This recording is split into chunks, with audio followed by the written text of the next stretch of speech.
Welcome back, guys. Today we're going to continue our NFL predictions with the Denver Broncos. And this team, it was kind of a tale of two seasons. Because the first half of the season, my God, it was a mess. Especially with the defense. We're going to talk about that in the lowlights.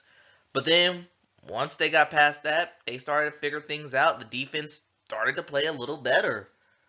Russell Wilson started to look like the old Russell Wilson, and then the season started to end, and Sean Payton pulled him out of the rotation, mostly due to contractual reasons. The Broncos this year, I don't know what they're gonna do. They're pretty much stuck in a rock and a hard place.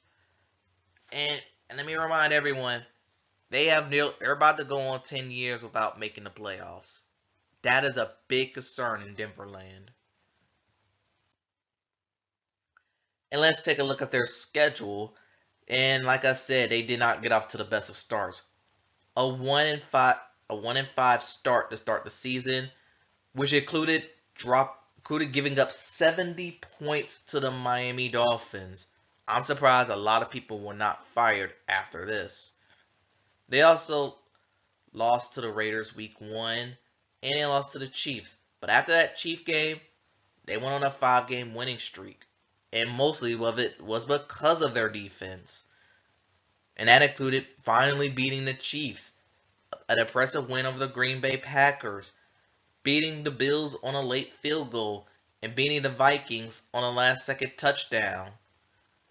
But then December came and they kind of went back to the ruts, where they lost to the Texans, lost to the Lions, lost to the Patriots.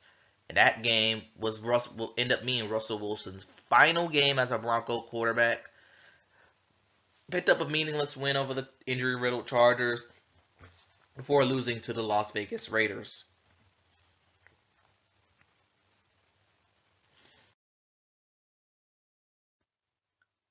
And let's talk about some highlights for this team. And the biggest one, they didn't care how their season was going to end. They finally beat the Chiefs for the first time since 2015, week 2 at that. So yeah, it was a very, very, very long time since the last time the Broncos did it. And they could mostly thank Mahomes having the flu that day. And that also boosted their November winning streak. If you don't know, this team didn't lose a single game in the month of November. It pretty much had the team in the hunt for the playoffs. And it was mostly atone to the defensive turnaround. After the start of the season that defense had, who saw them turning it around coming? From giving up 70 points to the Miami Dolphins to only giving up 9 points to the Chiefs. Seriously, what is this NFL?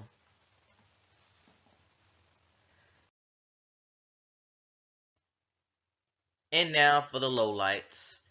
And pretty much the biggest one, we all know, the 70 burger against the Miami Dolphins. What more could I say? I already said it like 3 times this video. But at least it gave us a scoregami. Yay.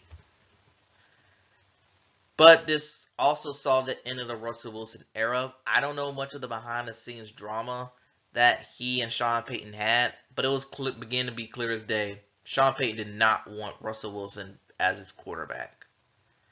And once they found a chance to shut him down at the end of the season early, he took that route.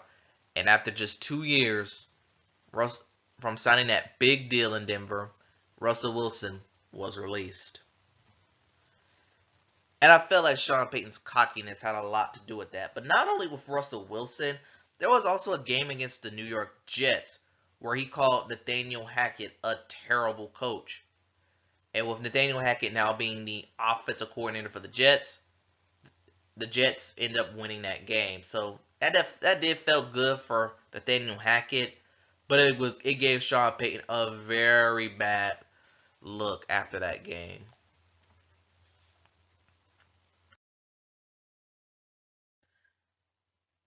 So let's talk about some acquisitions. And they added Malcolm Roach, Brandon Jones, Josh Reynolds. But they did add Zach Wilson to the fold, as he's going to wind up replacing Russell Wilson, for now at least. But who did they lose?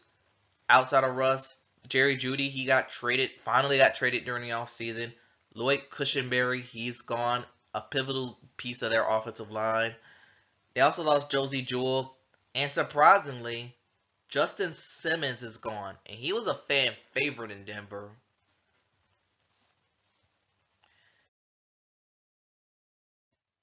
And in the draft, well, it looks like Zach Wilson might not be replacing Russell Wilson because they took with the 12th pick. I feel like the Broncos kind of reached, but they took Bo Nix from Oregon. He's tall, he's white. The Broncos love him. But they did got a steal with Troy Franklin, taking him in the fourth round. So that count for something. And the rest of their picks, not really too familiar on most of these. But anyway, Broncos, I'm really curious on how their season goes. Let's take a look at their schedule. Okay, Broncos country, let's take a look at your schedule. And week one is going to be at Seattle. The Russell Wilson event revenge game, except Russell Wilson's no longer on the Broncos. Hopefully, this team will manage to clock better than what they did last time they took that trip, which is 2 short years ago. But anyway, I still got Seattle winning at home. Then week two, they have the Pittsburgh Steelers, where Russell Wilson will be avenging over the Denver Broncos. And normally I don't really personally like the Pittsburgh Steelers, but this will be one game I'll be rooting heavily for them, just for Russell Wilson's sake. But week three against the Broncos, I gotta go with against the Buccaneers. I got the Bucks winning at home. Week 4, losing to the Jets. Week 5, losing to the Raiders. Week 6, beating the Chargers. Week 7, losing to the Saints. Week 8, beating the Panthers. Week 9, losing to the Ravens. Week 10, losing to the Chiefs. Let me continue. Week 11, losing to the Falcons. Week 12, losing to the Raiders. Week 13, beating the Browns on Monday Night Football. A Monday Night Football game that could be flexed out. You just got to see what the Browns are capable of at that time of the season. Week 15, I'm going to go ahead and give a win over the Colts. The Colts are a very unknown team this year. Week 16, against the Chargers. Week 17, losing to the Bengals. In Week 18, getting swept by the Chiefs, which puts their record at 4-13, which is the second worst record in the NFL so far, and the second worst record in the AFC. But look, hopefully the Broncos will probably be better than this. But tell me what y'all think in the comments below. Thanks for watching. Gamble safely, and I'll see you next time.